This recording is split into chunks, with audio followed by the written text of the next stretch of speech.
Have you ever felt like your spiritual life is on display? In this world of social media, where we share everything from our morning coffee to our biggest wins, it's easy to feel the pressure to perform, even in our faith.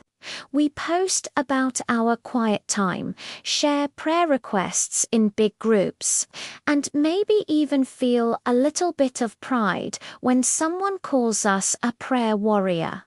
But what if the most powerful moments with God are the ones no one ever sees? Today, we're diving deep into a revolutionary teaching from Jesus found in Matthew chapter 6.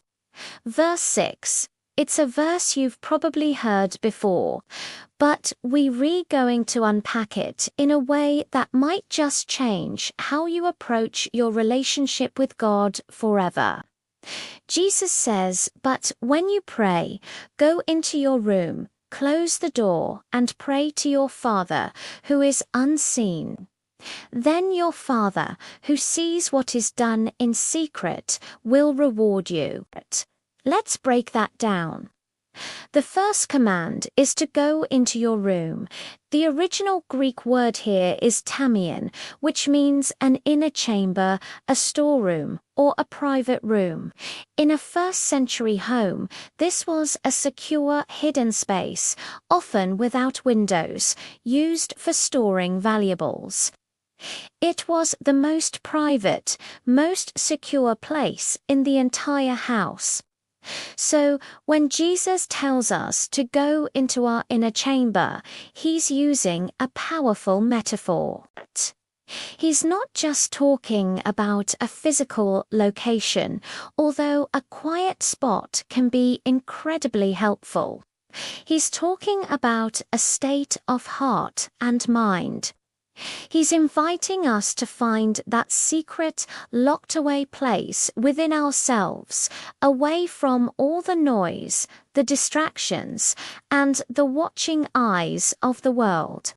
It's about intentionally withdrawing from the public square to a place of solitude and silence. Why is this so important? We have to look at the context. Just before this, in Matthew 6:2-5, Jesus warns against praying like the hypocrites. He describes them standing on street corners and in synagogues to be seen by others. Their prayer was a performance. Their audience wasn't God. It was the people around them. Their reward was the praise of men. And Jesus says, "Truly I tell you, they have received their reward in full." Their payment was the temporary applause of the crowd, and that's all they got. This is a profound contrast. Public, performative prayer gets a public, temporary reward. Secret, sincere prayer gets a divine, eternal reward. Jesus is teaching us about the motivation of our hearts. Are we praying to impress people, or are we praying to connect with God? Are we seeking human approval or divine intimacy? The next instruction is to close the door. This is such a simple yet powerful action.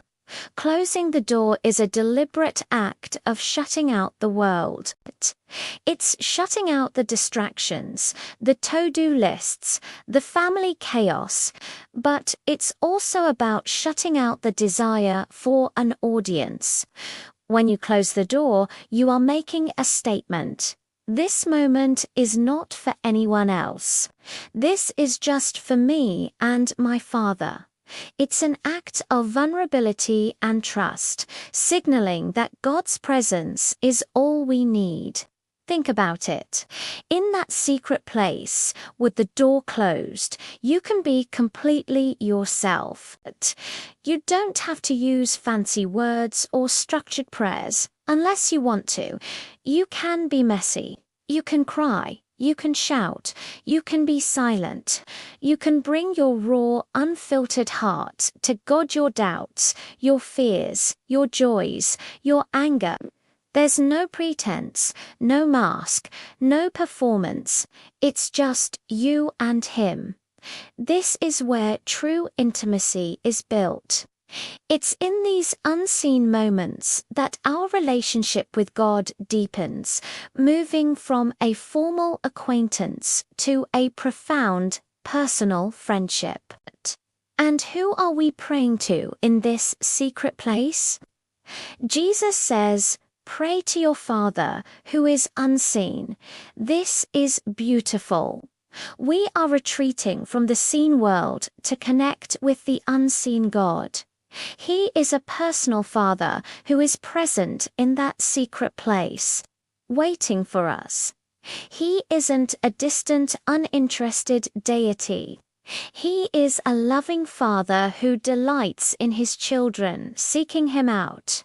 The focus shifts entirely from how we look to others to who God is for us.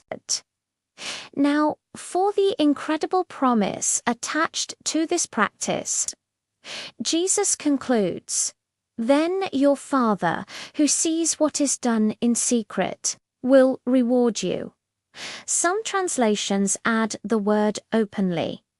So, what is this reward? It's not necessarily a public spectacle or a sudden windfall of cash. The hypocrites sought a public reward and got it. Our reward is far greater because it comes from the Father Himself.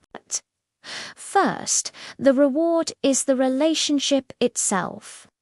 The intimacy, the peace, the guidance, and the comfort we receive in that secret place are rewards of immeasurable value. It's the assurance of His presence and the transformation of our own hearts. But yes, often this secret communion does manifest in open and visible ways. The reward can be a changed character. The patience, love, and wisdom cultivated in secret with God will naturally begin to show in your daily interactions. People will see a difference in you, not because you're showing off, but because you've been genuinely changed from the inside out. Your life becomes the evidence of your secret prayer. The reward can also be answered prayer. The things you cry out for in secret, for provision, for healing, for wisdom, God hears and often answers in ways that become evident to all.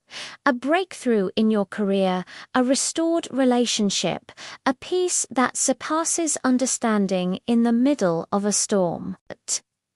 These become public testimonies to the private faithfulness of God. He takes the secret petitions of your heart and turns them into open praise of His goodness. Now, this isn't about legalism. It's not a rule that you can only pray in a closet. The Bible is filled with examples of public and corporate prayer, which are also vital for the life of a believer. We need to pray with our community, our church, and our families. The point of Matthew 6-6 is about the heart of our personal prayer life. It's a call to prioritize sincerity over spectacle and intimacy over image. It's an invitation to cultivate a deep, hidden well of spiritual life that is just for you and God. This secret well is what will sustain you when the public world is chaotic. It's what will ground you when you face trials. It's what will fuel you for your public life and ministry. Your public effectiveness is born from your private devotion. So I want to challenge you today. What does your inner chamber look like? Is it a literal closet, a corner of your living room before anyone else wakes up, or your car during your lunch break? Find that place. Make an appointment with God, and then close the door. Shut out the noise, shut out the need for an audience, and simply be with your Father. Don't worry about getting it perfect, just be real. Share your heart, listen for His voice. Trust that He sees you, He hears you, and He has a reward for you that is far greater than any applause the world could ever offer. The most powerful work in your life will be done in the secret place.